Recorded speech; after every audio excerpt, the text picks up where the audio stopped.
Hi again, everybody. As you might know, Notion is my go-to tool for all things productivity and personal knowledge management. And today I will show you how I use Notion for managing my tasks. I will probably make a video about other parts of my life that I'm managing with Notion, most notably using Notion as my personal knowledge management tool or as my second brain. So you can check those out if you're interested. But today it's going to be tasks. There are time tags below if you want to skip to a specific part of what I'm going through. And with that, let's get started. First up, the biggest, scariest view. This is on my master dashboard, and this is the dashboard that I use daily. And this is where I spend, I'd say like 90% of the time I spend in a Notion, I would say would be spent using this dashboard. And that's by design because I pull a lot of information, most of the databases I use, I made available straight from this database, or from this dashboard rather. So there's a lot of stuff here, and I guess it is quite overwhelming for someone who is not familiar with it, but since I designed it, I am, and it works very well for me. So let me show you how I organize the tasks here. This is the default view that I use for tasks. It's all active, and yeah, I'll admit there's a lot going on there. If I ever felt a bit overwhelmed, I could just switch to a more succinct view showing me just tasks that are due today.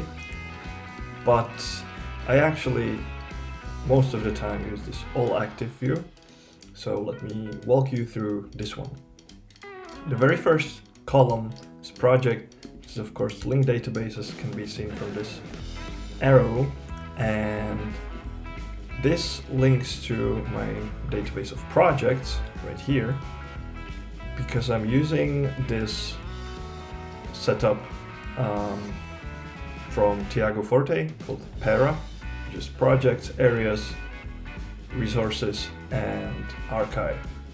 I would say it's a bit idiosyncratic, as probably as anyone's setup of such a methodology, but I think it's still Para. So here we can see which project each task is assigned to, which first serves kind of a recognizability, because with projects I actually do take the time to assign these icons, which makes it visually much more recognizable, and it's definitely something I recommend doing. Another function is that I don't really have to worry about assigning unique titles for each task, because if there is a task that theoretically might not be completely clear about what I should be doing with that task, like here, create a course outline.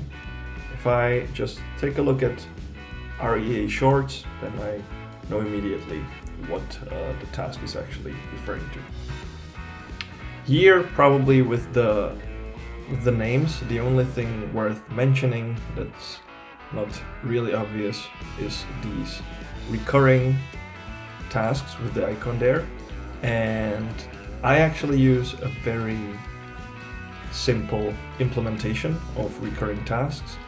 I just, here with the state, I just shift them to backlog, and then during my weekly review, which happens on Sundays, I would just move them again to active.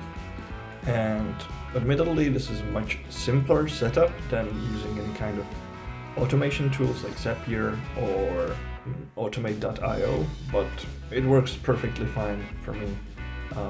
Also because these are tasks that are recurring, but they're not completely regular, so it would be a bit more difficult for me to figure out what interval they should be recurring in. So that's it for recurring tasks, and as I already showed you, here's state. There are these options: waiting, scheduled, active, backlog, someday maybe, and archive. Waiting, I think that's clear.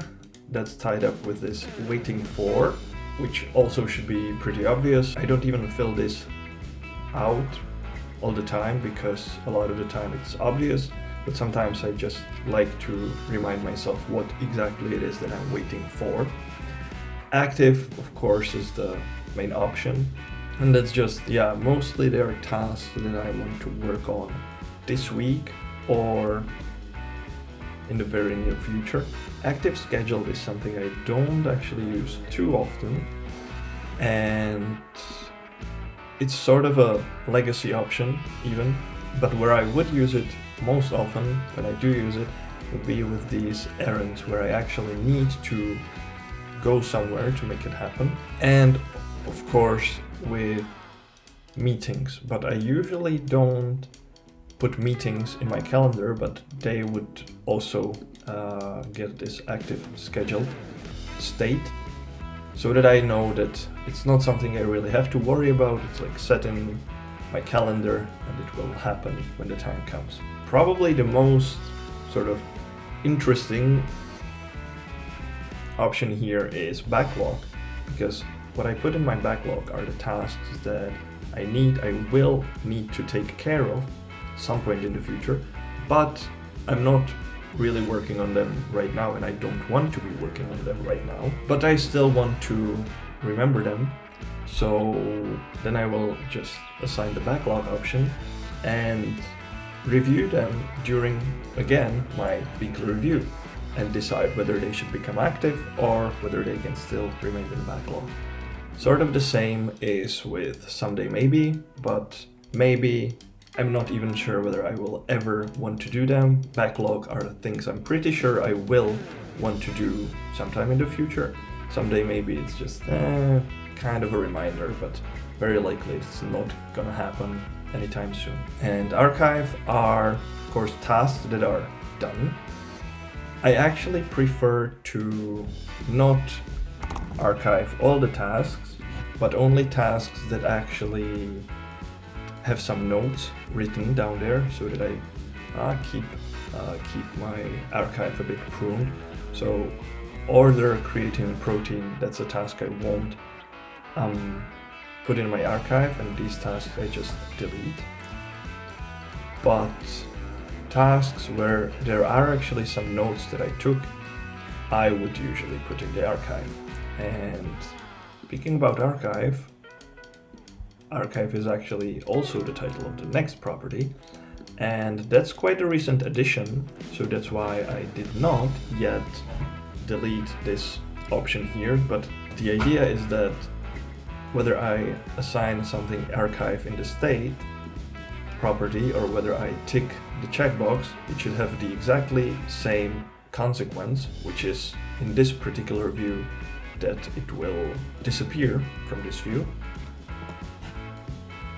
whether I tick off the checkbox or whether I put it into archive, which of course happens because there are filters set up. So I only want to see here tasks where state is active, waiting, or scheduled, and also where processed is checked. We'll get to that towards the end, and where archive is not checked. So as you can see, if I move the status option to anything else other than active, be it backlog, Sunday, maybe, or archive, it will disappear from this view, and the same happens when I check the checkbox. The only reason for this archive property, archive checkbox, is to make it one click, but actually 50% faster to move something into archive, because here it's one click, archive, second click. Here I can just click the checkbox and it disappears, so that's the only reason. Anyway, next property is type, and here you can see I have admin, messaging, errand, deep work, reading, and is there something else? Theoretically, decision, meeting, and commitments. I don't really use these. I did use them a couple times in the past, but yeah, they're sort of legacy options, but that's okay in my view. Your system will always evolve as you evolve and as the nature of your work evolves. So I think it's natural to have some legacy things going on there. And if you do have something like that, I think you shouldn't worry about it too much. Anyway, the reason behind these, well, errands, of course, that's quite clear. I need to actually go somewhere. Messaging and admin are kind of the same, but I, for now, like to keep messaging and admin as distinct. And admin, that actually mostly means that it's something I don't really need to focus on. It's something like low energy tasks or low focus tasks, something that I can do even when I'm almost brain dead.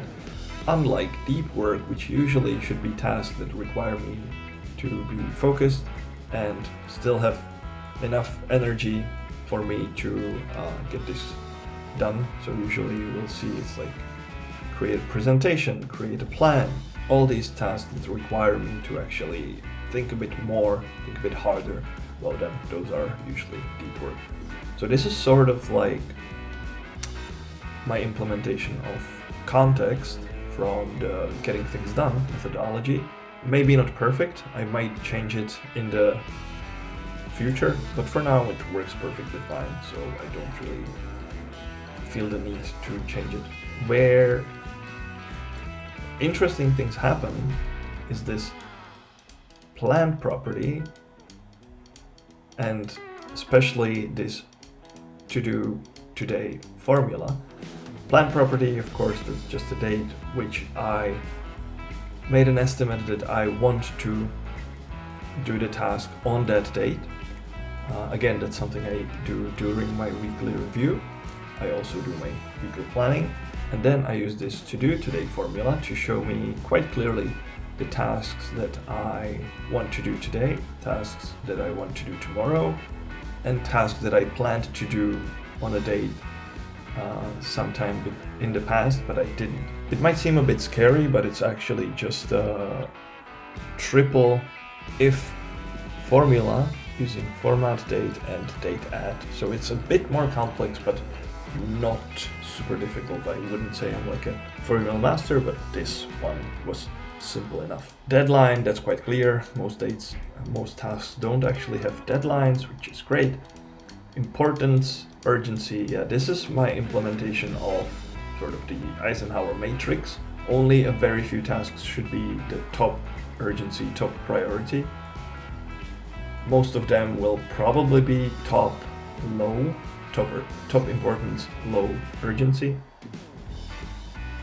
And select few will be like very urgent but low importance, or low importance, low urgency, and those are the tasks that I might do them, but if I don't do them, nothing really happens.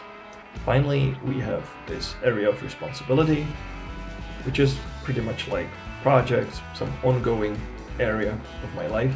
Also, if I ever feel a bit too overwhelmed by this view, I can, as I showed you in the beginning, use this today view, tomorrow, then we have planned by day. Here there should be tasks, just grouped by the day of the week they are planned for. I don't really use calendar view. Maybe that will change in the future, but for now it's nice to have it, but I prefer the other views. And backlog, someday maybe archive. That's pretty self-explanatory what's going on there. Okay, so this is probably the master view that I use for my tasks, and it's of course also one entry point for me how to enter tasks into my task management database. The other major entry point would be actually my weekly review, which I already mentioned a couple times, so you might have realized that it's quite an important part of my week. And yeah, this is the weekly page for this week, week 14. And it's part of this database where each week I make a new weekly review, and ideally also quarterly and monthly plans and the reviews. And this then comes pre-filled because I of course have template for my weekly review. And here is actually where I will assign the plan for dates for the next week. And also during my weekly review is when I go through areas of responsibility one by one. I look into mostly the backlog tasks and decide whether I need to move them into active, or perhaps when I'm going one by one, it's also much easier for me to remember, in the case I forgot about some tasks, to put it into the system. So that's also a great prompt for me to remember the tasks I might have forgotten, which fortunately does not happen too often, but might happen.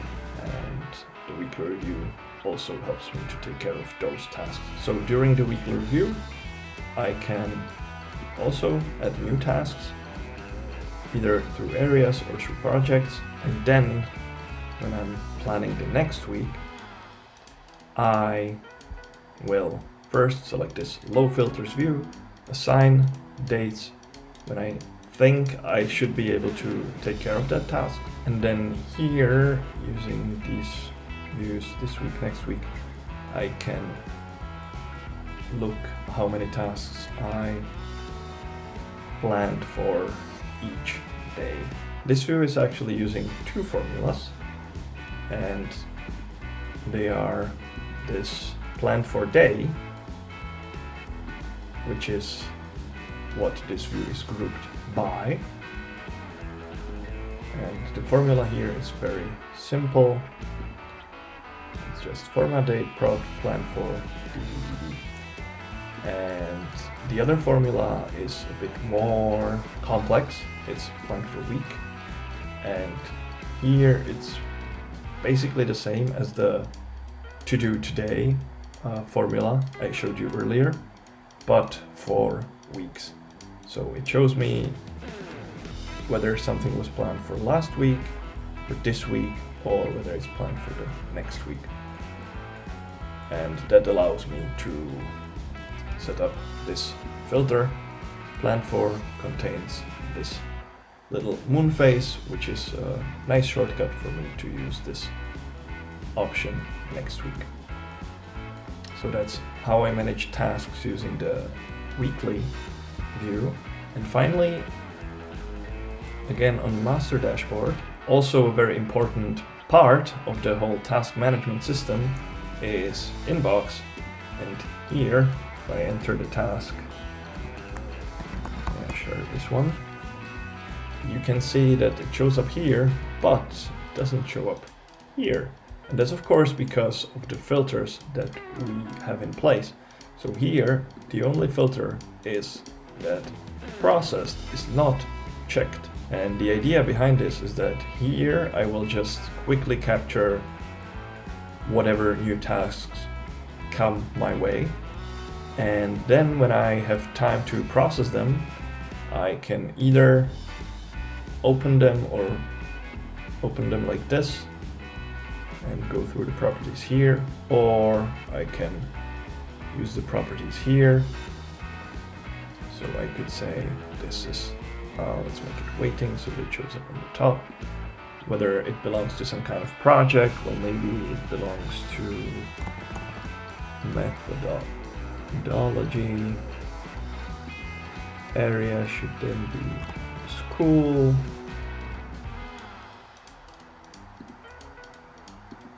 And type, well, this looks like a lot of deep work. Plan for, maybe not just yet. Probably important but not urgent. And now when I check this processed checkbox, it will disappear from here. from my inbox and appear here in the tasks. So see, disappeared from here and appeared here. So that's how inbox works, and it's of course one of the essential parts of this system, because sometimes I don't have the time, or I don't feel like actually entering all the metadata to the tasks, but I still need to write the task down so that I don't forget it, and that's what inbox is for. Finally, the last part of my sort of task management system is actually my journal view, because here I have a template set up that in the morning I will just write down what I want to be working on that day. And this sort of ritual using the checkboxes, it's less automated than say the weekly view or the daily view here. But writing these checkboxes, it works very well for me. Like, it gives me that extra focus. It's also where I assign the times when I want to be working on each of these tasks. So this is a really important part of my day. I noticed that I became much more focused, much more productive when I started actually making these simple morning plans. And as you can see, here is exactly what we saw here in the journal entry, because I'm of course using a synced block so that each day I get this new toggle for planning my tasks, and then I can just view it whenever I want to from here and check the checkboxes next to the task that I already took care of. So that's how I manage my tasks in Notion. If you like the video, please like and subscribe. That's an awesome way to help me make more of these. And if you liked or disliked something specific, please let me know in the comments. I don't really get too many of those, so I will for sure get back to you, read that, and most importantly use that to improve in my next videos. Thanks for watching, and I'll see you guys next time.